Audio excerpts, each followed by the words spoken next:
Sarah Mitchell stood outside Walter Reed National Military Medical Center, her hand gripping the worn leather strap of her nursing bag. The early morning sun painted the building's facade in shades of gold and amber, but she barely noticed. Her heart hammered against her ribs, not from fear, but from something deeper. Anticipation mixed with old memories she tried hard to bury. She'd been here before, years ago, but on the other side. As a patient. As a soldier with shrapnel embedded in her shoulder and a purple heart she never wanted. Taking a deep breath, Sarah pushed through the glass doors. The familiar smell of antiseptic and floor polish hit her immediately. Somewhere down a corridor, a monitor beeped steadily. A physician's voice called out orders. It was a symphony she knew by heart, though the audience had changed. She was no longer the wounded warrior being wheeled through these halls. Now, she was here to heal others. "You must be the new nurse," a voice said flatly. Sarah turned to find a tall man in surgical scrubs, his salt and pepper hair perfectly combed, his white coat immaculate. The name embroidered on his chest read, Dr. Marcus Brennan, Chief of Surgery. His eyes swept over her with the kind of assessment that measured and found wanting in the same glance. "Sarah Mitchell, sir. Reporting for my first shift," she said, extending her hand. Dr. Brennan looked at her outstretched hand as if she'd offered him a dead fish. After an awkward pause, he gave it the briefest of shakes before dropping it. "Mitchell," he repeated, consulting his tablet. "Yes, trauma wing you come from, civilian general practice." His eyebrow arched skeptically. "Community hospital, yes, sir," Sarah replied, keeping her voice neutral. She didn't mention the hospital served a veterans community. Didn't mention why she'd chosen that particular posting. Dr. Brennan's expression suggested he'd already written her off. "Well, this isn't your typical nursing home or suburban ER, Mitchell. This is a military medical facility. Our patients are warriors, Marines, Army Rangers, Navy SEALs. They require a certain fortitude." His tone made it clear he doubted she possessed any such quality. Behind him, two younger doctors had gathered, clipboards in hand. One, a resident named Dr. Phillips, smirked openly. "Think she can handle a sucking chest wound, Chief?" he whispered, just loud enough for Sarah to hear. "Doubtful," Dr. Brennan replied, not bothering to lower his voice. "But we're short-staffed, so we make do." He turned back to Sarah. "You look a little delicate for this unit. Our patients don't need someone who will faint at the sight of blood." Sarah felt the familiar tightness in her chest, the same feeling she'd had during her first week of basic training when her drill sergeant said women didn't belong in combat units. The same feeling when male soldiers questioned whether she could carry her weight on patrol. She'd proven them wrong then. She'd proved Dr. Brennan wrong now. "I'll manage, sir," she said quietly, meeting his gaze without flinching. Dr. Brennan snorted. "We'll see. Phillips, show her around. Try not to let her get in the way during rounds." He strode off, his expensive shoes clicking authoritatively on the linoleum. Dr. Phillips gestured lazily for Sarah to follow. "Come on, delicate flower," he said with a condescending grin. "Let me show you where we keep the Band-Aids." The other doctors chuckled as Sarah followed him down the corridor, her jaw tight but her expression calm.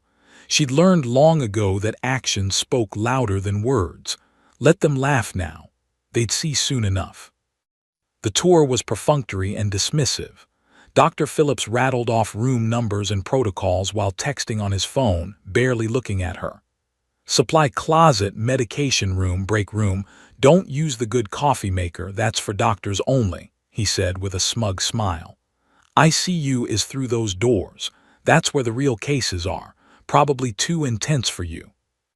Sarah nodded, memorizing everything despite his attitude.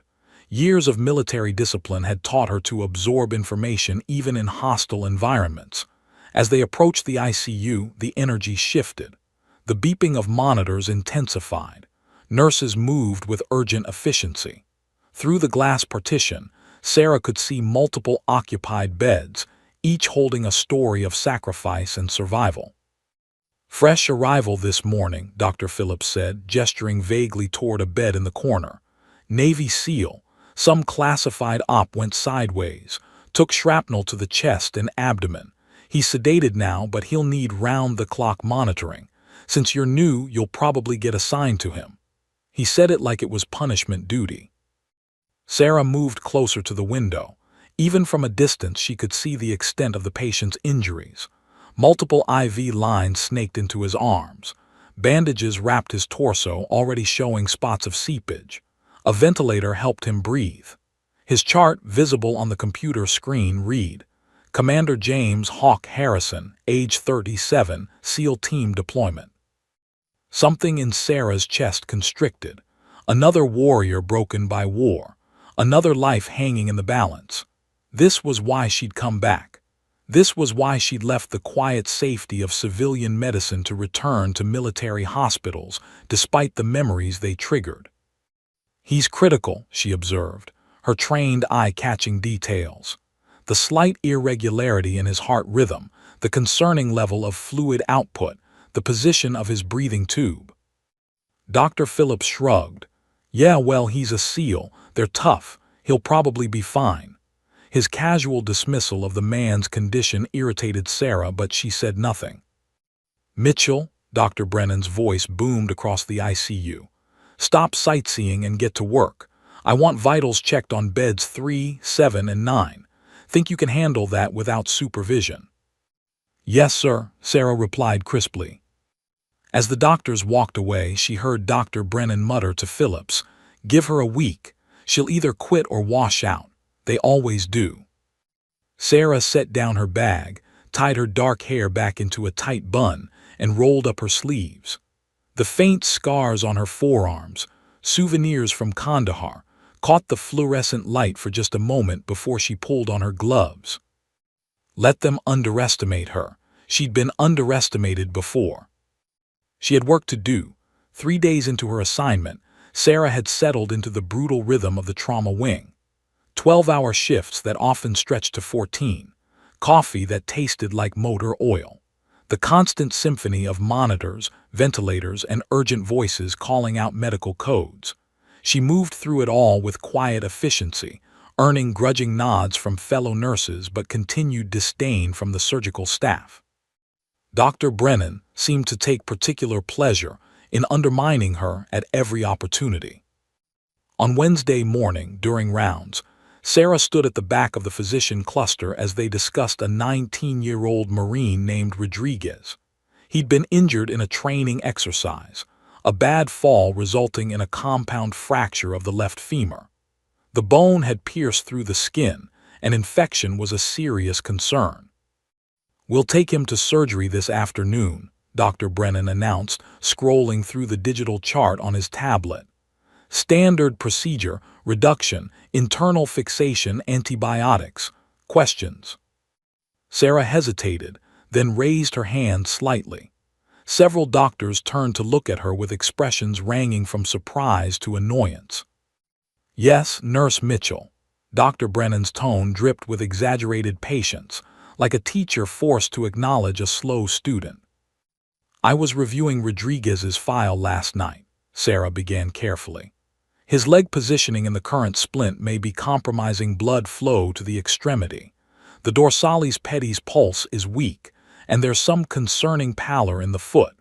I'd recommend we adjust the angle before surgery and possibly consider. You'd recommend, Dr. Brennan interrupted, his eyebrows shooting up theatrically. The other doctors shifted, a few smirking. I'm sorry, I must have missed your medical degree, Nurse Mitchell. Where did you attend? Johns Hopkins, Harvard. Laughter rippled through the group. Dr. Phillips barely suppressed a snort. I don't have a medical degree, sir, Sarah replied evenly, though her cheeks flushed. But I have observed that the current positioning is exactly where I placed it. Dr. Brennan cut her off again, his voice hardening. Perhaps in your community hospital nurses play doctor. Here we have a hierarchy. Doctors diagnose and prescribe treatment. Nurses follow orders. Is that clear enough for you? Crystal clear, sir, Sarah said quietly, dropping her gaze. Good, Dr. Brennan turned back to his entourage. As I was saying, standard protocol. The nurse will prep him for surgery at 1400 hours. He emphasized the word nurse with barely concealed contempt. As the group moved on, Dr. Phillips lingered for a moment, leaning close enough that Sarah could smell his expensive cologne. "Friendly advice, sweetheart," he whispered mockingly. "Don't try to think above your station. Makes you look desperate. And besides, you're way too pretty to be taken seriously as anything but, well, a nurse." Sarah's hands clenched into fists at her sides, but she maintained her composure. "Noted, doctor," she said through gritted teeth. After rounds, she returned to her station and quietly documented her observations in Rodriguez's chart anyway. She noted the pulse readings, the skin color changes, the slight coolness of the extremity. If something went wrong, at least there would be a record that someone had noticed. Still trying to play hero? Sarah looked up to find Nurse Jennifer Chen, a veteran ICU nurse with 15 years at Walter Reed, watching her with sympathetic eyes. "Just doing my job," Sarah replied. "Brennan's a brilliant surgeon, but he's got an ego the size of Texas," Jennifer said, lowering her voice. "He doesn't like being questioned, especially not by women, especially not by nurses. You're hitting his biggest trigger points." "I wasn't trying to question him. I was trying to help the patient." "I know, and you're probably right about Rodriguez's leg. But in this unit, being right doesn't matter if you don't have MD after your name." Jennifer squeezed her shoulder sympathetically before moving on to check on another patient. Sarah sighed and turned her attention to updating medication logs. The morning dragged on with its endless tasks: vitals checks, medication administration, wound dressings, patient comfort measures. She was adjusting an IV line on a recovering Army Ranger when her pager buzzed. "ICU Bed 7, Commander Harrison. Immediate attention required." Sarah grabbed her supplies and hurried to the ICU. Commander James Harrison had been slowly improving over the past 3 days, his vital signs stabilizing, his sedation gradually reduced. But as she approached his bed, she could see he was in distress. His face was contorted with pain, sweat beading on his forehead despite the cool room temperature. The monitors showed his heart rate climbing, 110, 115, 120 beats per minute. "Commander Harrison, can you hear me?" Sarah asked, checking his pupils with a penlight. They were reactive but showed obvious pain response. Hawk's eyes fluttered open, hazy with medication but conscious. He tried to speak, but could only manage a strangled groan around the breathing tube. "I know it hurts," Sarah said, her voice calm and professional. "I'm going to check your dressings and adjust your pain medication. Try to breathe slowly. In through your nose, out through your mouth. That's it." As she carefully peeled back the bandages on his chest, she noted the wound appearance. No signs of infection, but the tissue was severely traumatized. Shrapnel had torn through muscle and scraped bone. She'd seen wounds like this before. Many times, in the field, under fire, when there was no time to be gentle and every second counted. Her hands moved with practiced precision, cleaning the wound edges, applying fresh dressings, adjusting the medication drip. Despite his pain, Commander Harrison watched her through half-lidded eyes. There was something in her movements, not just competence but a specific kind of efficiency. Military efficiency.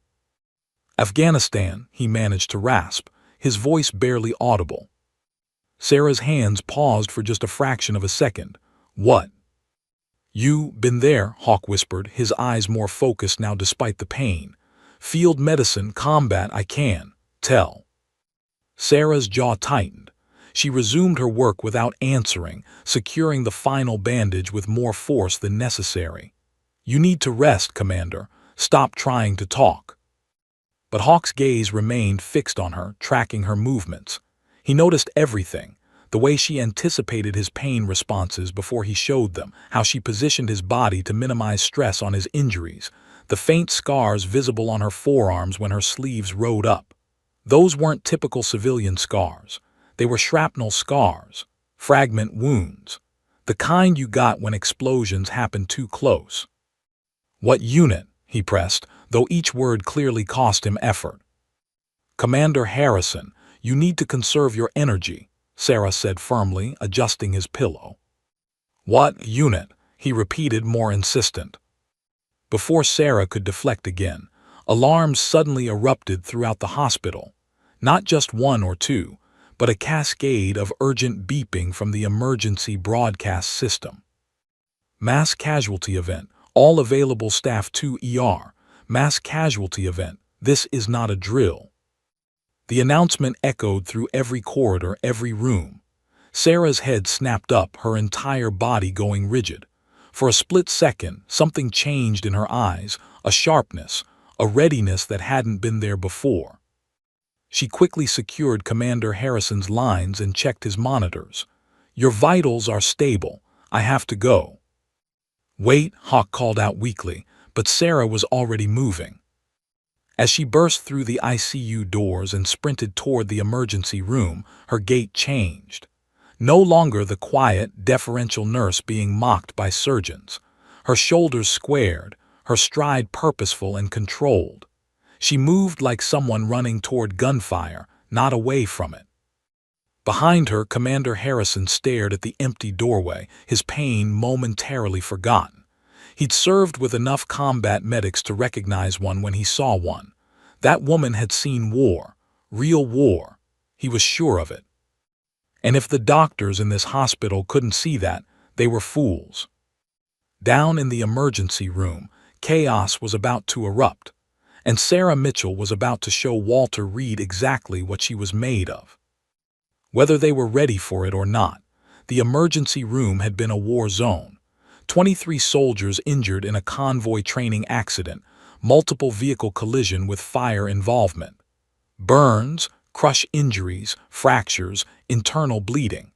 The kind of chaos that separated competent medical staff from exceptional ones. Sarah had been exceptional. Now, 6 hours later, she returned to the ICU exhausted but composed. Her scrubs bore evidence of the battle, blood stains, streaks of antiseptic, a small tear near the shoulder. Her hair had come loose from its bun, dark strands framing her face, but her hands were steady as she checked her patient's charts. Commander James "Hawk" Harrison had watched the clock the entire time she'd been gone. Pain medication kept the worst of his injuries at bay, but his mind remained sharp. Sharp enough to notice that when Sarah had sprinted toward that emergency, she hadn't run like someone afraid. She'd run like someone trained to run toward danger. When she finally appeared at his bedside, Hawk was ready. "You're back," he said, his voice stronger now. The breathing tube had been removed that morning, leaving his throat raw but functional. "I am," Sarah replied, checking his monitors with quick efficiency. "Heart rate looks good, blood pressure stable. How's your pain level, Commander?" "Manageable, stop deflecting." Sarah's hands paused on the IV line. "Excuse me." "You heard me, Captain." The title hung in the air between them like a live grenade. Sarah's face remained carefully neutral, but Hawk saw the micro-expression, the slight widening of her eyes, the momentary tension in her jaw. "I'm not a captain, Commander. I'm a nurse. Now if you'll let me check." "Your posture gave you away first," Hawk interrupted, his eyes never leaving her face. "The way you stand, weight evenly distributed, always aware of exits. Then the scars on your arms, fragmentation wounds, unless I miss my guess. Combat medics don't get those from nursing school." Sarah set down her clipboard with deliberate care. "Commander Harrison, you need to focus on recovery, not Afghanistan," Hawk continued, undeterred. "You confirmed it yesterday when I asked. Most people would have said no comment or made something up. You said Afghanistan like you were admitting something you wished you could forget."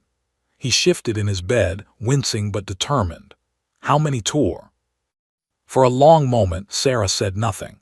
She busied herself adjusting his pillows, checking wound dressings, anything to avoid his penetrating gaze. But Hawk was a SEAL commander. He'd interrogated enemy combatants and interviewed potential team members. He knew how to read people. Finally, Sarah spoke, her voice barely above a whisper. 4. Hawk's eyebrows rose. Tour was significant.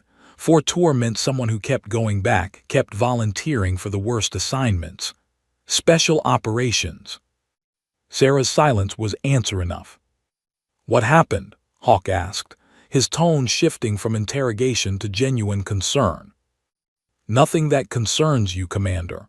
Sarah's professional mask was firmly back in place. Now, I really need to change your chest dressing. This will hurt. As she carefully peeled back the bandages, Hawk studied her face. Up close, he could see details he'd missed before. The faint scar along her right temple, the way her hands trembled almost imperceptibly when they touched certain types of wounds, the haunted quality in her eyes when she thought no one was watching. Kandahar, he guessed quietly. Sarah's hand stopped moving. For several heartbeats, she stood frozen, antiseptic-soaked gauze suspended in midair. When she finally looked at him, Hawk saw something crack in her carefully maintained composure. How did you? She started, then caught herself. Lucky guess. Some of my team operated in that region. 2021, right? There was an incident, ambush on a Special Forces patrol with embedded medical support. I remember because the after-action reports were intense. Hawk watched her face carefully. 12 soldiers went out. Only 6 came back. But all 6 survived because one combat medic. Stop, Sarah said sharply. Her hands had started shaking now enough to be visible. She set down her instruments and stepped back from his bed. Just stop. You saved them, Hawk said softly. You were wounded yourself, but you held that position for hours, treated injuries under fire, called in medevac coordinates while bleeding from shrapnel wounds. They gave you the Silver Star. They gave me nightmares, Sarah whispered, her voice breaking. They gave me 6 dead faces I see every time I close my eyes.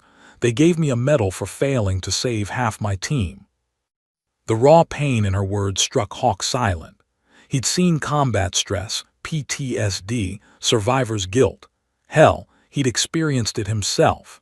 But there was something particularly devastating about watching this composed, competent woman crack under the weight of memories she'd been carrying alone. You didn't fail, he said firmly. You saved 6 lives against impossible odds. I lost 6 others. Sarah turned away, wiping her eyes quickly. The Taliban had us pinned down. We couldn't move, couldn't retreat. I had soldiers bleeding out in my hands and I couldn't. Her voice broke completely. For a moment, the only sound was the steady beeping of Hawk's monitors and the distant bustle of the ICU. Why'd you come back? Hawk asked finally. To military medicine, I mean. After something like that, most people would run as far from this world as possible. Sarah took a deep breath, composing herself. When she turned back to face him, her eyes were red, but her voice was steady. Because these soldiers, your teammates, the Marines in this ICU, the Rangers recovering from surgery, they deserve someone who understands, someone who's been there, someone who won't give up on them when things get hard. Someone like you. Someone who knows the cost, Sarah corrected, and who's willing to pay it again if necessary. Hawk nodded slowly, a new respect evident in his expression. The doctors here have no idea who you are, do they? A bitter smile crossed Sarah's face. They see a delicate nurse from a civilian hospital. They don't know. They don't need to know. But they should, Hawk argued. The way Brennan talks to you, the way Phillips. It doesn't matter, Sarah interrupted. Their opinions don't change my job. I'm here to care for patients, not to earn respect from surgeons with God complexes. It matters, Hawk said quietly. Respect matters, recognition matters. You earned both even if you don't want them. Before Sarah could respond, footsteps approached. Dr. Brennan appeared, flanked by 2 residents. His expression soured when he saw Sarah still at Hawk's bedside. Nurse Mitchell, are you finished? Some of us have actual work to do, he said dismissively. Sarah's jaw tightened, but she simply nodded. Yes, doctor, Commander Harrison's dressings have been changed and vitals are stable. Wonderful. Now perhaps you could make yourself useful in the supply room. We're low on gauze. As Sarah moved to leave, Hawk called out, Dr. Brennan. Yes, Commander. That nurse you just dismissed. She's the best medical professional in this hospital. You do well to remember that. Dr. Brennan's laugh was condescending. With all due respect, Commander, SEALs are experts in many things. Evaluating nursing competency isn't one of them. Rest now. You're still recovering. As they walked away, Hawk heard Phillips mutter, Guy's probably just crushing on the pretty nurse. Happens all the time with patients. Alone again, Hawk stared at the ceiling, his mind racing. Sarah Mitchell was more than these doctors realized. Far more. And he was going to make damn sure they found out. But first, he needed to make some phone calls. His phone sat on the bedside table, just within reach. With considerable effort and no small amount of pain, Hawk stretched for it. Time to call in some favors. The call came at 2:47 p.m. on a Friday afternoon, the worst possible time. The ER was already operating at near capacity when the radio crackled to life with a transmission that made every medical professional's blood run cold. Walter Reed, this is Medevac 72. We have a mass casualty situation. Training convoy collision at Fort Belvoir, multiple vehicles involved, structure fire. 23 urgent casualties inbound. ETA 12 minutes. Repeat, 23 urgent casualties, multiple traumas. Dr. Brennan stood in the ER command center, his face draining of color as he processed the numbers. 23 patients. His staff could handle maybe 10 simultaneously with proper coordination. 23 would overwhelm every available resource. Get every available surgeon down here now, he barked into the intercom. Clear all non-essential personnel. Prep every trauma bay. Move. The ER exploded into barely controlled chaos. Nurses sprinted to prep treatment areas. Residents scrambled to gown up. Equipment carts crashed into each other as people rushed in different directions. In the confusion, no one noticed the quiet nurse from the ICU slip into the room. Sarah Mitchell took one look at the pandemonium and immediately assessed the situation with the cold calculation of someone who'd done this before under much worse conditions. No incoming fire here. No dust choking the air. No screams of wounded soldiers waiting for medevac. This was manageable. If someone took control. Dr. Brennan stood paralyzed in the center of the storm, his tablet clutched uselessly in his hand. His usual surgical confidence had evaporated in the face of overwhelming numbers. He started to call out instructions, then stopped, overwhelmed by the sheer logistics. Someone needs to, we should, he stammered, his authority crumbling. Phillips, where's Phillips? Here, Chief. Dr. Phillips appeared, looking equally panicked. What do you need? We need to. The trauma bays need. Brennan's voice trailed off, his mind unable to process the cascading demands fast enough. The first ambulance screeched to a halt outside, then another, and another. Time was running out. Sarah moved. Listen up, her voice cut through the chaos like a rifle shot, sharp and commanding. Every head in the ER turned toward her. This wasn't the quiet, deferential nurse they'd been mocking. This was something else entirely. We have 12 minutes before patients arrive. Here's how this works. Trauma bays 1 through 4, severe burns. 5 through 8, orthopedic injuries. 9 through 12, internal trauma and GSW protocols. Triage station at the ambulance bay entrance. Move now. For a split second, nobody moved, shocked by the transformation. Then Nurse Jennifer Chen nodded sharply and began directing her team. Others followed. Dr. Brennan found his voice. Now wait just a minute, Nurse Mitchell. I'm in charge of this ER. Then start acting like it, Doctor, Sarah snapped, her gray eyes hard as steel. You have 22 minutes of medical school and surgical training over me, but I have 4 combat tour and more mass casualty experience than everyone in this room combined. Right now, these soldiers need a combat medic, not a surgeon with an ego. So either help or get out of my way." The ER went silent. No one had ever spoken to Dr. Brennan like that, ever. Brennan's face turned crimson, his mouth opening and closing like a fish. But before he could respond, the first wave of ambulances arrived. "Incoming," someone shouted. Paramedics burst through the doors pushing gurneys, their faces grim. 20-year-old male, degree burns over 40% of body, BP dropping, possible smoke inhalation. "Trauma 1, Sarah called out without hesitation. "Get him on high-flow oxygen, 2 large-bore IVs, lactated ringers. Move." She pointed to a resident frozen near the door. "You, what's your name?" "Dr. Morrison, ma'am." "Morrison, you're with me. Bring the burn cart." Sarah was already moving toward the patient, her hands flying over his body, assessing injuries with frightening speed. Second and degree burns, face, chest, arms. Airway is compromised. We need to intubate now before the swelling closes his throat completely. Dr. Morrison fumbled with the intubation kit, his hands shaking. "Look at me," Sarah said, her voice suddenly calm and steady. "You've done this 100 times in training. This is no different. Deep breath. You've got this." Morrison nodded, his hands steadying. Under Sarah's guidance, he successfully placed the breathing tube while she simultaneously established IV access and began fluid resuscitation. "Good," Sarah said. "Now get him to the burn unit, next." Another gurney crashed through the doors. Female, 22, compound femur fracture, possible internal bleeding. "Trauma 5, Sarah directed. "Get me an orthopedic surgeon and a CBC stat, check for compartment syndrome."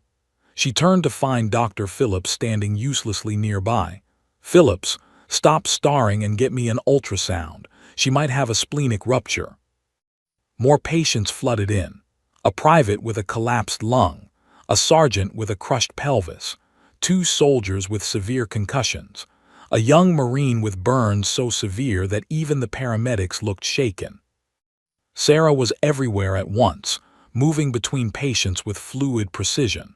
She called out orders, directed traffic, made split-second triage decisions that would mean the difference between life and death. Her voice never wavered, never hesitated. "Trauma 3, pneumothorax, get me a chest tube kit. Trauma 7, that leg fracture is cutting off circulation. We need to reduce it before necrosis sets in. Trauma 9, pupils are unequal, possible intracranial bleed. Get me a CT scan now." Dr. Brennan watched in stunned silence as his ER transformed from chaos into a well-orchestrated machine.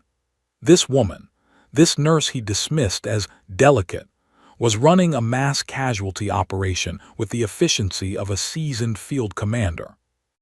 A young resident approached a patient with a sucking chest wound, clearly out of his depth. Sarah was at his side instantly. "What do you see?" she asked. "A chest trauma, difficulty breathing." "It's a tension pneumothorax," Sarah said quickly. "Air is getting into his chest cavity but can't get out. His lung is collapsing. If we don't act in the next 60 seconds, his heart will stop. Do you know how to do a needle decompression?" The resident's face went pale. I've never done one on a real patient." "You're about to. Get me a 14-gauge needle." Sarah's hands were already positioning the patient, feeling for landmarks. "Second intercostal space, midclavicular line. Feel it." "I think so." "You need to be sure. Here." She guided his fingers. "That's the right spot. Now when you insert, aim just over the rib to avoid the neurovascular bundle underneath. Ready." The resident nodded, his jaw set with determination. Under Sarah's steady guidance, he performed the procedure. There was a hiss of escaping air, and the patient's breathing immediately improved. "Excellent work, doctor," Sarah said. "Now get him to CT for a full chest scan." Patient after patient, Sarah worked with relentless efficiency. She sutured lacerations, set fractures, stabilized spines, managed airways. When a soldier started seizing from a head injury, she had him medicated and intubated before most people even realized what was happening. When another patient went into cardiac arrest, she coordinated the code with such precision that they achieved return of spontaneous circulation in under 3 minutes. 2 hours later, the last patient was stabilized and moved to either surgery, ICU, or a recovery ward. Not a single death. 23 patients, multiple life-threatening injuries, and every single one survived the initial trauma because of flawless triage and treatment. The ER staff stood exhausted, covered in blood and sweat, but alive with the adrenaline of having just achieved something remarkable. Sarah stripped off her gloves and tossed them in the biohazard bin, her hands finally showing the tremor of post-adrenaline crash. She took a deep breath, pushing her loose hair back from her face. Dr. Brennan approached slowly, his expression unreadable. "Nurse Mitchell." Sarah turned, expecting another reprimand. "Yes, doctor." For a long moment he just stared at her. Then very quietly he said, "Where did you learn to do that?" "Kandahar province, doctor, under fire, with half the supplies and twice the casualties." Her voice was flat, matter-of-fact. "This was a good day." Brennan opened his mouth, closed it, then opened it again. We need to talk about your role here, about." "With respect, doctor, I need to check on my ICU patients," Sarah interrupted. "We can talk later." She walked away, leaving Dr. Brennan standing in the middle of his ER, suddenly aware that he'd been grossly mistaken about the delicate nurse from the civilian hospital. And he wasn't the only one who'd noticed. Commander James Harrison lay in his hospital bed, staring at his cell phone like it held the secrets of the universe. His chest ached from the movement, his side burned where shrapnel had carved through muscle, but none of that mattered right now. What mattered was the quiet nurse who just commanded an entire emergency room like a seasoned battlefield officer. The woman the doctors called delicate. Hawk had spent 15 years in naval special warfare. He'd operated in 17 countries, completed over 100 combat missions, and worked alongside the best warriors America had to offer. He knew what a trained operator looked like, how they moved, how they thought, how they functioned under pressure. Sarah Mitchell was an operator, and he was going to find out exactly who she was. His fingers hovered over the contact list. First call, Master Chief David "Smoke" Rodriguez, his former SEAL teammate who now worked at Naval Special Warfare Command in Coronado. If anyone could access cross-service personnel records, it was Smoke. The phone rang twice. "Hawk, brother, heard you got yourself ventilated. How's the hospital food?" Smoke's gravelly voice carried the easy confidence of a man who'd survived too many close calls to sweat the small stuff. "Tastes like cardboard soaked in regret," Hawk replied, managing a weak smile. "Listen, I need a favor, quiet one." Smoke's tone shifted immediately. "Talk to me." "I need information on an Army nurse. Name's Sarah Mitchell. Currently stationed here at Walter Reed, but she's prior service. Special operations, I think. Afghanistan deployment, probably around 2021. There was a pause. This official or personal curiosity? Let's call it professional interest. Something's not adding up, and I need to know who I'm dealing with. Give me 30 minutes. The line went dead. Hawk set down his phone and tried to sit up straighter, immediately regretting it as pain lanced through his torso. A nurse, not Sarah, appeared immediately. "Commander, you need to stay still. You're going to reopen your incisions." "I'm fine," Hawk lied through gritted teeth. "You're stubborn," the nurse corrected, adjusting his pillows. "Though I suppose that's what makes you SEALs so effective. That and a concerning disregard for your own well-being." She checked his vitals. "Your heart rate is elevated. Are you in pain?" "Nothing I can't handle." She gave him a knowing look. "That's what they all say, right up until they pass out." She made a note on her tablet. "I'll let Nurse Mitchell know when she comes back. She seems to have a way of getting you stubborn types to actually take care of yourselves." "Where is she?" Hawk asked, trying to sound casual. "Probably in the staff room trying to decompress. What she did down in that ER." The nurse shook her head in amazement. "I've been here 8 years, Commander. Never seen anything like it. It was like watching a general command troops. Dr. Brennan didn't know whether to be grateful or humiliated." "Both probably," Hawk muttered. 27 minutes later, his phone buzzed. Hawk grabbed it so fast he nearly knocked over his water cup. "A text from Smoke, call me. Secure line, you're not going to believe this." Hawk's pulse quickened as he dialed. Smoke answered on the first ring. "Hawk, what exactly did this woman do to earn your attention?" "She took over a mass casualty situation and saved 23 lives without breaking a sweat. Moved like she'd done it 1,000 times. Why?" "Because she probably has," Smoke said quietly. "Brother, you stumbled onto something. Sarah Mitchell isn't just prior service. She's a goddamn legend." Hawk's grip tightened on the phone. "Explain." "Captain Sarah Mitchell, U.S. Army Special Operations Combat Medic. 4 deployments, Iraq twice, Afghanistan twice. She was embedded with Special Forces units, Delta operators, the whole 9 yards. But here's where it gets interesting. October 2021, Kandahar Province.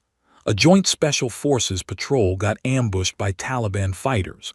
12 soldiers, 1 combat medic." Sarah, Hawk breathed. "The after-action reports are partially classified, but I called in a marker. What I can tell you is this. The patrol was supposed to be routine reconnaissance. Instead, they walked into a coordinated ambush. RPGs, small arms fire, the works. The team leader was killed in the first 30 seconds. Second in command took shrapnel to the leg, couldn't move. They were pinned down in a kill zone with nowhere to go." Hawk closed his eyes, imagining the scene. He'd been in similar situations. The chaos, the confusion, the terrible mathematics of combat where every second counted. "Sarah was the only medic," Smoke continued, his voice heavy. 6 soldiers were critically wounded, bleeding out. She had maybe 20 minutes before they'd be gone. Taliban fighters were closing in. She should have called for emergency evac and hoped for the best. But she didn't. Hell no. She grabbed the fallen team leader's rifle, laid down suppressive fire, then moved from soldier to soldier treating wounds under active engagement. When her medical supplies ran low, she improvised, tore up her own uniform for bandages, used duct tape to seal a sucking chest wound, performed a field amputation with a combat knife to save a soldier's life when his arm was nearly severed and he was bleeding out. Hawk felt something cold settle in his stomach. That kind of field medicine under fire, that was beyond training. That was pure will. "The firefight lasted 11 hours, Smoke said quietly. 11 hours she held that position. She was hit twice by shrapnel, once in the shoulder, once in the thigh. Kept fighting, kept treating wounds. When reinforcements finally arrived, they found her still standing, weapon in one hand, medical bag in the other, 6 soldiers alive around her." "And the other 6? Smoke's pause said everything. "KIA, she tried, Hawk. God knows she tried, but even she couldn't save everyone." The silence stretched between them. "They gave her the Silver Star," Smoke finally continued. "One of only a handful of female soldiers to earn it in Afghanistan. Purple Heart for her wounds. The whole package. The army wanted to make her a recruiting poster, parade her around, use her story. She refused everything. Finished her recovery, put in her papers, and disappeared into civilian medicine." "She's been hiding," Hawk said slowly, understanding dawning. "Running, more like. PTSD, survivor's guilt, take your pick. She saved 6 lives but lost 6 others.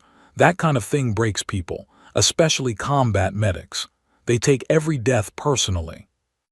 Hawk thought about the haunted look in Sarah's eyes, the way she deflected praise, how she'd said the army gave her nightmares and 6 dead faces. "There's more," Smoke added. "One of the soldiers she saved, Lieutenant Colonel Marcus Webb, He's now a full colonel at the Pentagon. I called him. He said, and I quote, "Captain Mitchell is the reason I'm alive to tuck my kids in at night. She's the bravest soldier I've ever served with." He started crying on the phone. Hawk. A full bird colonel. That's the kind of impact she had. Hawk stared at the ceiling, processing everything. The woman the doctors here dismissed as a delicate nurse from a civilian hospital had earned one of the nation's highest military honors. She'd killed enemy combatants, performed life-saving surgery under fire, and held a position against overwhelming odds. And she was letting Dr. Brennan treat her like she was incompetent. "Why isn't this common knowledge?" Hawk asked. "Why don't the doctors here know?" "Because she doesn't want them to know. When she took this job, she applied as Sarah Mitchell, civilian nurse. No mention of military service, no reference to her awards. She deliberately kept it quiet. My guess, she's trying to escape that part of her life, start over, be anonymous." "Well, anonymous just ended," Hawk said, his voice hardening with determination. "These doctors need to know who she is." Hawk, if she wanted people to know, she'd have told them. Maybe respect her privacy.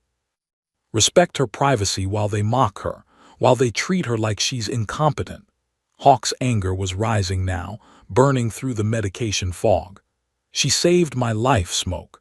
She's saving lives every day in this hospital, and they're treating her like garbage because she doesn't have MD after her name. So what are you going to do?" Hawk was quiet for a moment, his mind working through possibilities. Then a smile crossed his face, the kind of smile his SEAL teammates knew meant someone was about to have a very bad day. "I'm going to make sure everyone knows exactly who Captain Sarah Mitchell is," he said quietly, "whether she likes it or not. She's going to be pissed at you. Probably, but she'll get over it. Besides, what's she going to do? I'm a wounded warrior. She's a combat medic. Her whole purpose is keeping people like me alive." Smoke laughed. "You're playing a dangerous game, brother." "Wouldn't be the first time." Hawk paused. "Send me everything you've got. Photos, citations, after-action reports, anything you can access. I need ammunition." "You got it." And Hawk, "Yeah. That woman saved 6 lives under impossible conditions. She's earned her peace, whatever form that takes." "I know," Hawk said softly, "but she's also earned her respect, and I'm going to make sure she gets it." The night shift at Walter Reed had a particular quality, quieter than day, but somehow more intense. The shadows seemed deeper, the sounds more pronounced. For soldiers battling invisible wounds, nighttime was when the demons came out to play. Sarah was finishing her medication rounds on the ICU floor when she heard it, a sound that made her blood run cold. Not a scream exactly, but a guttural roar of pure terror mixed with rage. The kind of sound that came from somewhere primal, somewhere broken. Room 412. Private First Class Danny Ortega, 21 years old, paralyzed from the waist down after an IED strike in Syria 6 weeks ago. Physical wounds healing, psychological wounds still bleeding. Sarah dropped her medication cart and ran. She burst through the door to find chaos. Private Ortega was upright in his bed, his upper body strength keeping him elevated despite his useless legs. His eyes were wild, unfocused, not seeing Walter Reed's clean white walls but seeing something else. Somewhere else. His hand gripped a scalpel he'd somehow grabbed from the nearby medical tray, the blade catching the fluorescent light.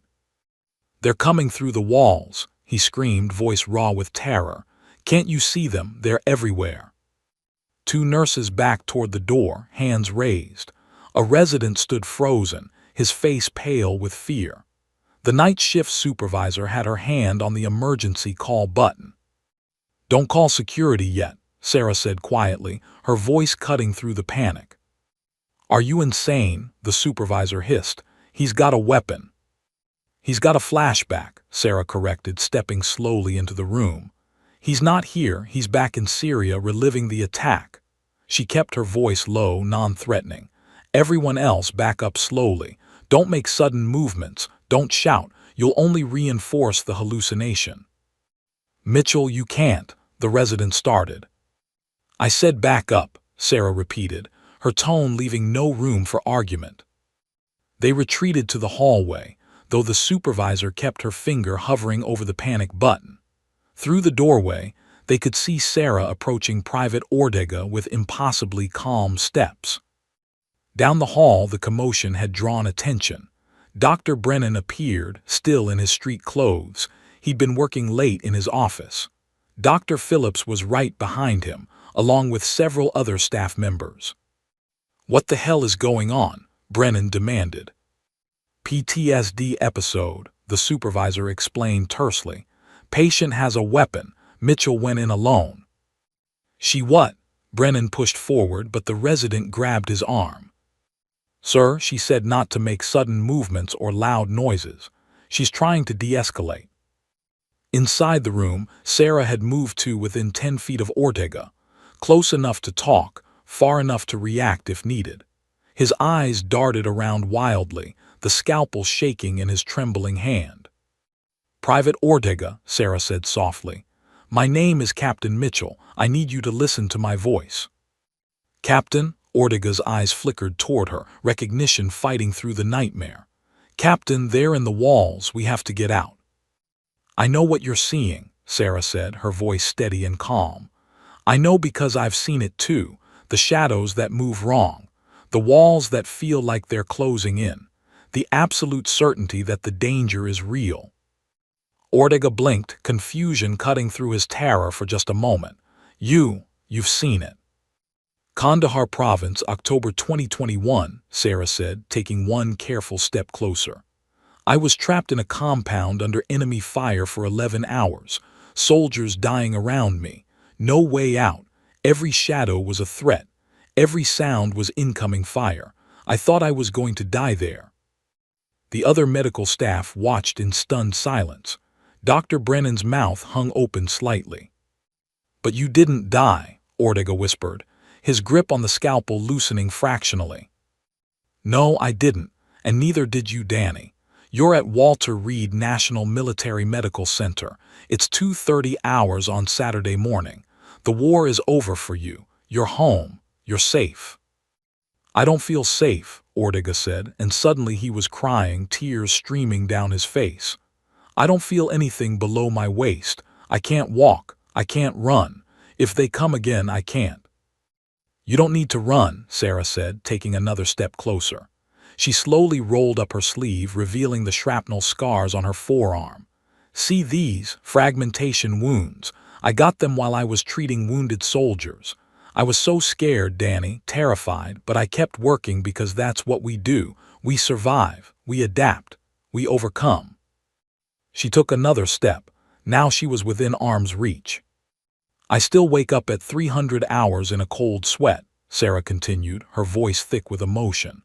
"I still see their faces, the ones I couldn't save. I still hear the sounds, the explosions, the screaming, the radio chatter calling for help that came too late. Some nights I'm back there, completely back there, and it's terrifying." "How do you make it stop?" Ortega's voice broke completely. "You don't make it stop," Sarah said honestly. "You learn to live with it, you find purpose. You find reasons to keep going. You accept that you're different now and that's okay. Different doesn't mean broken." She extended her hand slowly, palm up, non-threatening. "Give me the scalpel, Danny, please. Let me help you." For a long moment, Ortega stared at her hand. The scalpel trembled in his grip. Around him, the hallucination was fading, the walls becoming solid again, the shadows retreating. He was seeing reality now, seeing Sarah, seeing the truth in her eyes, the shared pain, the understanding that only came from living through the same hell. The scalpel clattered onto the bedside table. Ortega collapsed forward, his upper body falling into Sarah's arms. She caught him, holding him as he sobbed, great, wrenching sobs that came from somewhere deep in his soul. All the pain, all the fear, all the rage and grief and survivor's guilt pouring out. "I can't feel my legs," he gasped between sobs. "They're gone. Everything I was is gone." "No," Sarah said firmly, her own tears flowing freely now. "Your legs are damaged. Your body is different, but you, the person you are, the soldier you were, the man you're becoming, that's still here. That's still fighting. And as long as you're fighting, you're winning."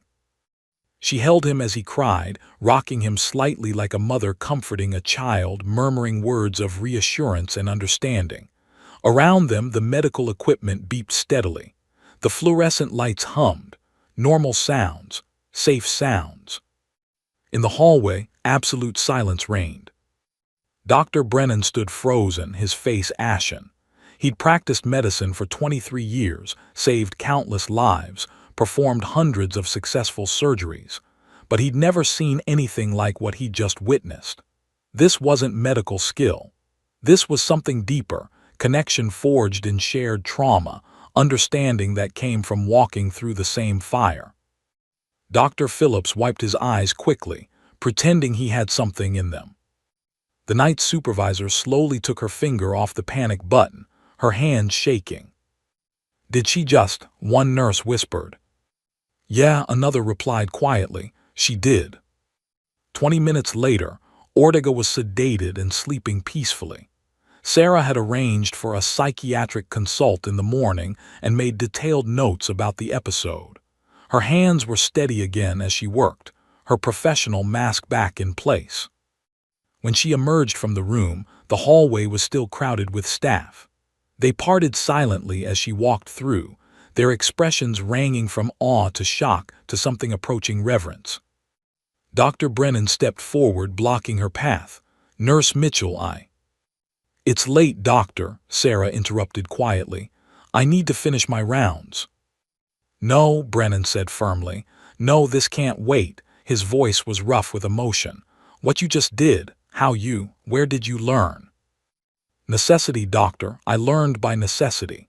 Sarah's eyes were red-rimmed but clear. "Now, if you'll excuse me, I have patients who need care." She walked past him, shoulders squared, head high. But Brennan could see it, the slight tremor in her hands, the tightness around her eyes, the way she held herself together through sheer force of will. This woman was carrying wounds deeper than any he'd ever treated, and she was still showing up, still serving, still saving lives. He'd been so wrong about her, so catastrophically, shamefully wrong. Dr. Brennan returned to his office in a daze. He sat at his desk, staring at nothing, replaying the scene over and over in his mind. The calm authority in Sarah's voice, the genuine empathy in her words, the way she'd walked into danger without hesitation because someone needed help. That wasn't just nursing. That was heroism. His computer screen glowed in the darkness.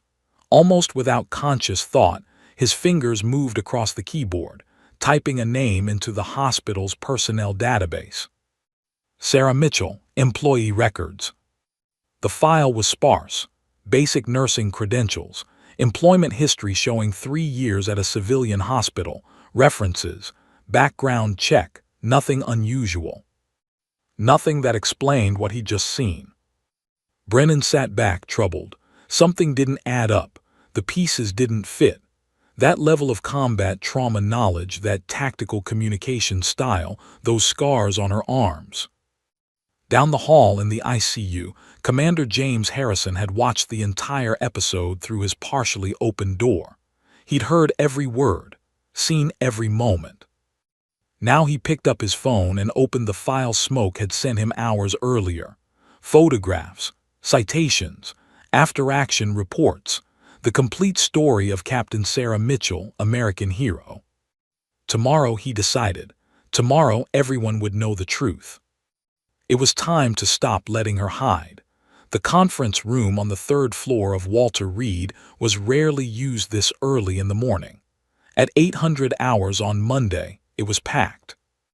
Dr. Brennan stood near the head of the table, confused and irritated. "I don't understand why I was summoned here. I have surgery scheduled in 40 minutes. Hospital administration requested your presence," the floor supervisor explained. Apparently, Commander Harrison made a formal request for this meeting, said it was urgent. "A patient requested a staff meeting," Dr. Phillips scoffed. "Since when do we take orders from?" The door opened and Commander James Harrison entered, moving slowly but determinedly. He wore his navy dress whites. Someone had brought them from his quarters. The uniform was crisp, the ribbons and medals gleaming on his chest. Two junior officers flanked him, providing support as he walked, but his bearing was unmistakably military. "Commander, you should be in bed," Dr. Brennan said, concern overriding his irritation. "Your injuries are healing fine, thanks to excellent care," Hawk interrupted. His voice was strong despite the obvious pain movement caused him. "I'll be brief, but what I have to say needs to be said, and it needs to be said to all of you." He positioned himself at the front of the room, gripping the table for support. Around him, the assembled staff, doctors, nurses, administrators, watched with growing curiosity. "For the past 2 weeks, I've been a patient in this facility," Hawk began. "I've received outstanding medical care. Your surgeons saved my life. Your nurses kept me alive, but I've also observed something deeply troubling." Dr. Brennan shifted uncomfortably. "I've watched talented medical professionals be dismissed, mocked, and undermined. I've heard doctors question the competence of someone who's proven herself over and over again. I've seen respect withheld from someone who's earned it 1,000 times over. Commander, if this is about a personnel issue, there are proper channels," Brennan started. "I'm not finished, Doctor." Hawk's tone was sharp enough to cut steel. 3 days ago, I watched a nurse take command of a mass casualty situation and save 23 lives. She did what many of you couldn't or wouldn't do. She brought order to chaos. She made life-or-death decisions under pressure, and she did it while most of you stood frozen.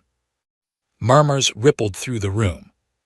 2 nights ago, I witnessed that same nurse talk down a soldier having a violent PTSD episode. She put herself in danger, walked into a room with an armed, hallucinating patient, because she knew she could help. And she did help. She saved that soldier's life as surely as if she'd restarted his heart. The door opened again.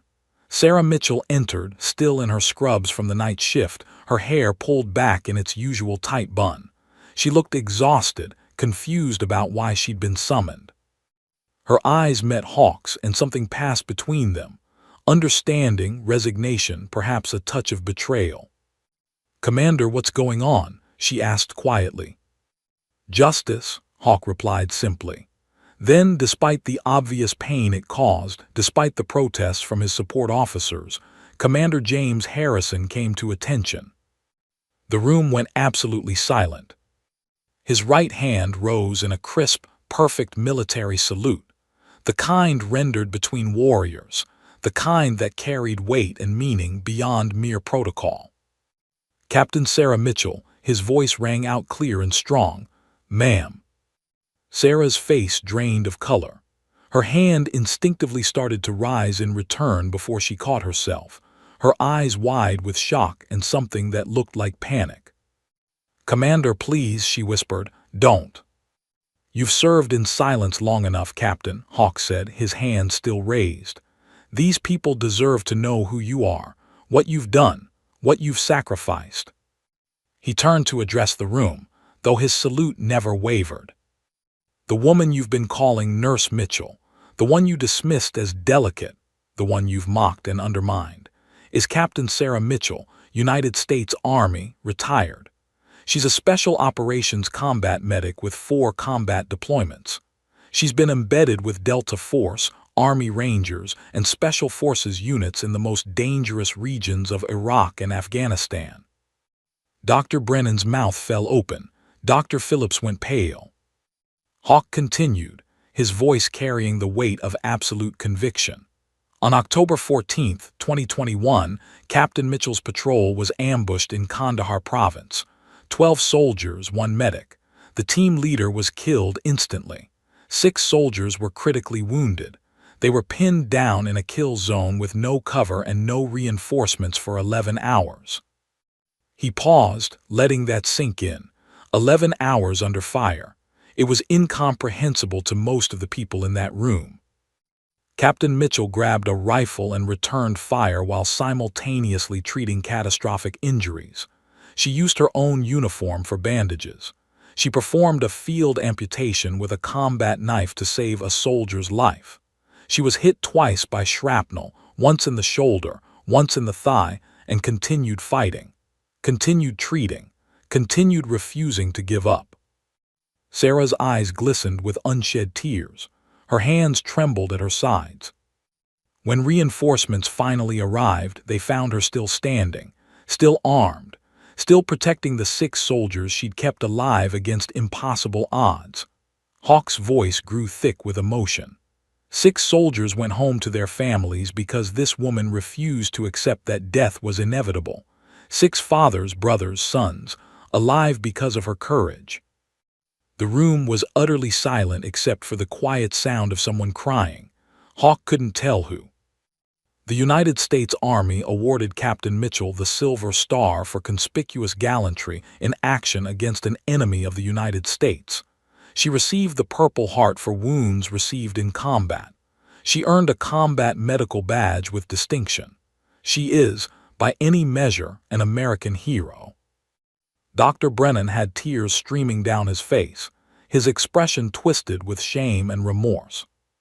And yet, Hawk's voice hardened, she's been treated like an incompetent, mocked, dismissed, told she's too delicate for military medicine. He turned his gaze to Dr. Brennan. By people who wouldn't last 30 seconds in the situation she survived for 11 hours. The rebuke landed like a physical blow. "Commander, please lower your arm," Sarah said, her voice breaking. "You're going to reopen your wounds." "After you return the salute, Captain," Hawk replied firmly.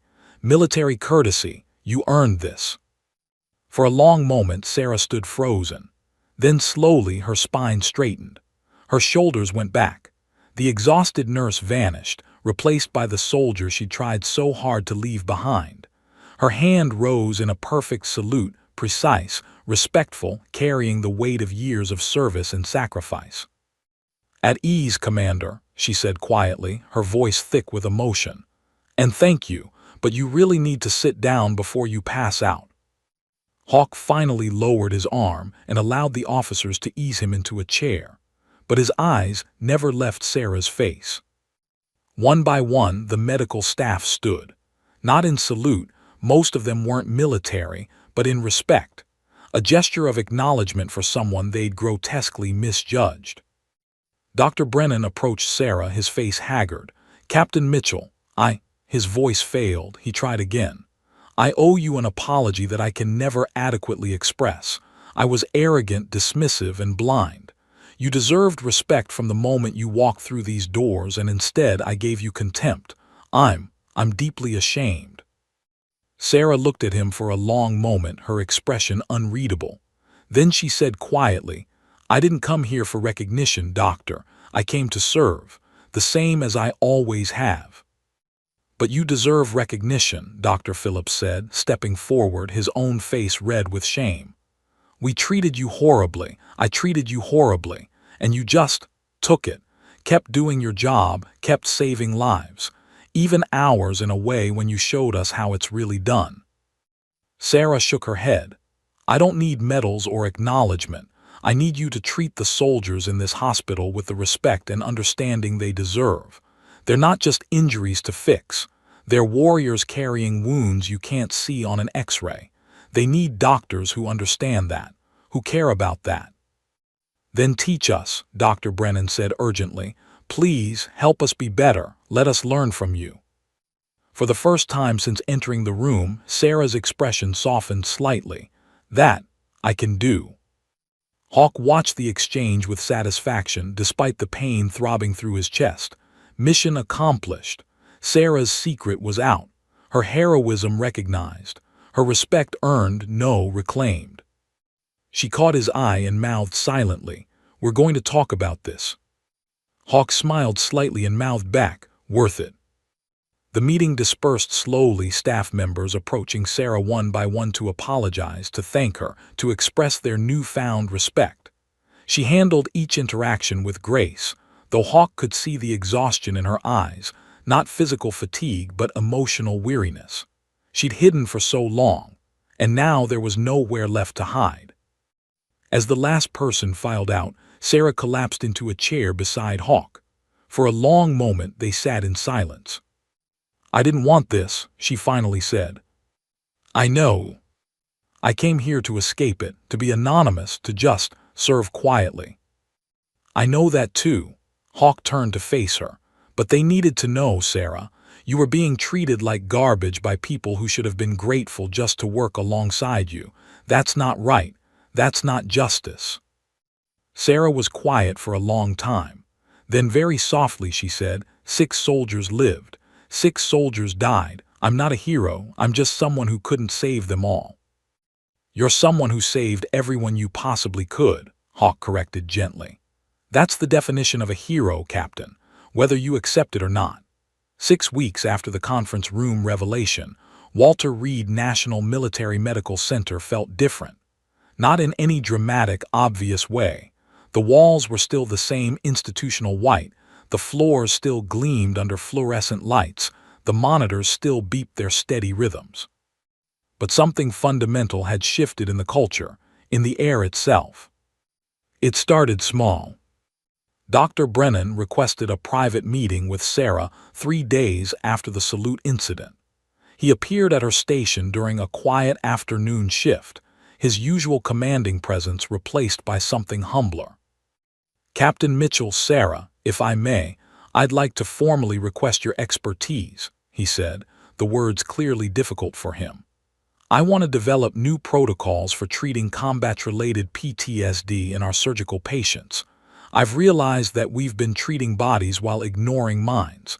I need someone who understands both."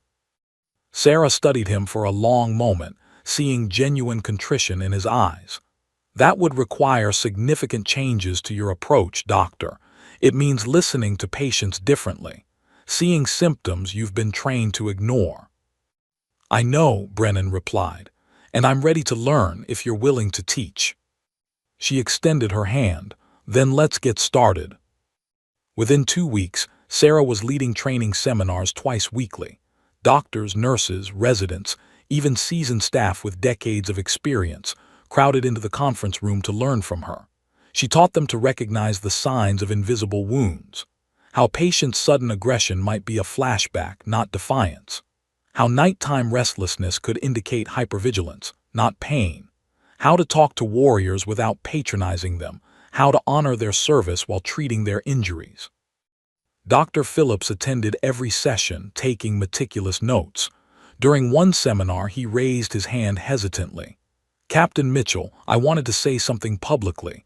I made inappropriate comments when you first arrived. I judged you based on gender and appearance rather than competence. I'm sorry, truly sorry." Sarah nodded, acknowledging his apology. "We all have biases, doctor. The question is whether we're willing to confront them and grow. You're here. That's what matters." The protocols Sarah developed became hospital standard within a month.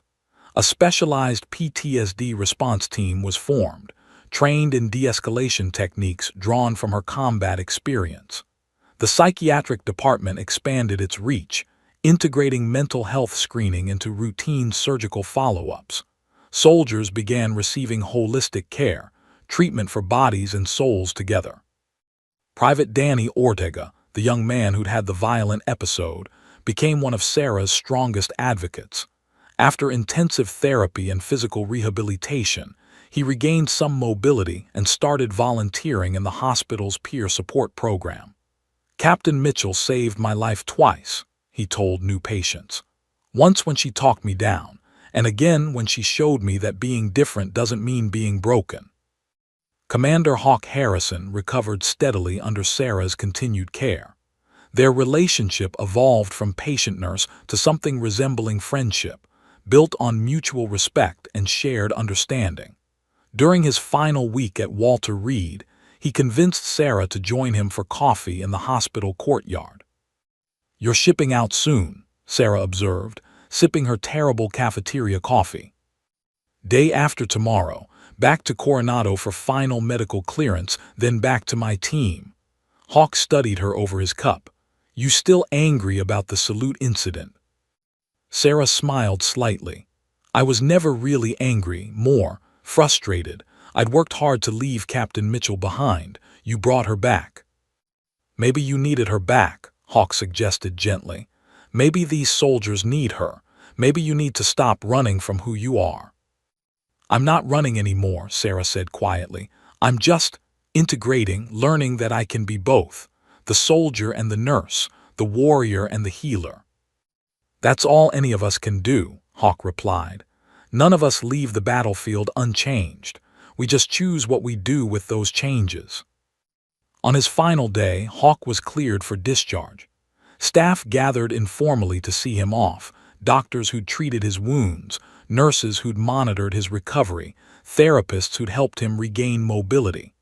Sarah stood slightly apart from the group, professional as always. Hawk approached her last, moving without assistance now, though his gait still carried a slight hitch from his injuries. "Captain," he said formally. "Commander," she replied with equal formality. Then they both smiled, and the formality dissolved. Hawk pulled an envelope from his pocket and pressed it into her hand. "Don't read it until I'm gone," he instructed. "I'm terrible with goodbyes." "Take care of yourself," Sarah said, her voice thick with emotion. "And thank you for everything." "Thank you for keeping me alive long enough to be a pain in your ass," Hawk replied with a grin. Then more seriously, "You're exactly where you're supposed to be, Sarah. Doing exactly what you're meant to do. Don't ever doubt that." He walked away before she could respond, his dress uniform crisp, his bearing proud despite lingering injuries. A warrior returning to his tribe, healed by someone who understood what healing truly meant. Sarah waited until her shift ended before opening the envelope. Inside, on official Navy letterhead, was a handwritten note. "Captain Mitchell, there's a saying in the teams, the only easy day was yesterday. I used to think it meant that life keeps getting harder. Now I understand it means something different, that we carry our hardest days with us, but we keep moving forward anyway. You carry Kandahar with you. 6 faces, 6 names, 6 lives you couldn't save. But you also carry 6 other lives, the ones you did save. And now, hundreds more. Every soldier who passes through Walter Reed benefits from your experience, your compassion, your refusal to give up. You once told me you weren't a hero. You're wrong. A hero isn't someone who never fails. A hero is someone who fails, grieves, carries the weight of that failure, and still shows up the next day to try again. You show up every single day. You save lives on battlefields and in hospital wards. You teach others to see wounds they've been trained to ignore. You honor fallen warriors by refusing to let their living brothers and sisters suffer in silence. If that's not heroism, I don't know what is. Stay strong, stay stubborn, keep saving lives. Semper Fidelis. Commander James Hawk Harrison. P.S. The soldier whose life you saved with that field amputation in Kandahar. His name was Corporal David Martinez. He's now a Paralympic athlete. He runs marathons on prosthetic legs. He sent his kids photos when he heard you were treating me. They're beautiful. He said to tell you that every day with them is a day you gave him. You gave him everything." Sarah read the letter 3 times, tears flowing freely by the end. She'd never known what happened to the soldiers she'd saved. They'd been evacuated while she was still being treated for her own wounds. She'd carried 6 dead faces. She'd never let herself see the 6 living ones. David Martinez, alive, thriving, father, athlete, living the life she'd fought to preserve. Maybe one life wasn't enough to balance 6 deaths, but it was one life that wouldn't have existed without her. One family intact, one father present, one story with a different ending because she'd refused to quit. Maybe that did matter. Maybe Hawk was right. Sarah carefully folded the letter and placed it in her locker, next to her old dog tags and the silver star she'd never displayed. 3 pieces of her past, acknowledged but not defined by them. She had rounds to finish, soldiers to care for, lives to protect. The ghosts would always be there. Kandahar would always be part of her, but so would Walter Reed. So would every soldier she helped heal, every life she touched, every moment she chose to serve rather than surrender to grief. As she walked back through the hospital corridors, nurses nodded respectfully. Doctors consulted her on difficult cases. A young soldier recovering from leg surgery caught her eye and smiled. She talked him through a panic attack 2 days ago, sharing her own struggles to let him know he wasn't alone. "Good evening, Captain," Dr. Brennan called out, genuine warmth in his voice. "Good evening, Doctor," Sarah replied. "Captain, not nurse, not Mitchell, Captain." She'd spent 3 years trying to leave that rank behind, to be anonymous, to hide from the woman she'd been in combat. But Hawk had forced her to confront a truth she'd been avoiding. Captain Mitchell and Nurse Mitchell weren't separate people. They were the same woman, shaped by fire, carrying wounds, but still fighting, still serving, still saving lives. And for the first time since Kandahar, Sarah Mitchell felt something she'd thought was lost forever. Peace. Not the absence of pain, she'd never have that, but the acceptance that pain had purpose, that her scars meant something, that the 6 faces she carried weren't failures but reminders of why her work mattered, why she kept showing up, why she'd never stop fighting for the living. She had work to do, soldiers to save, lives to honor,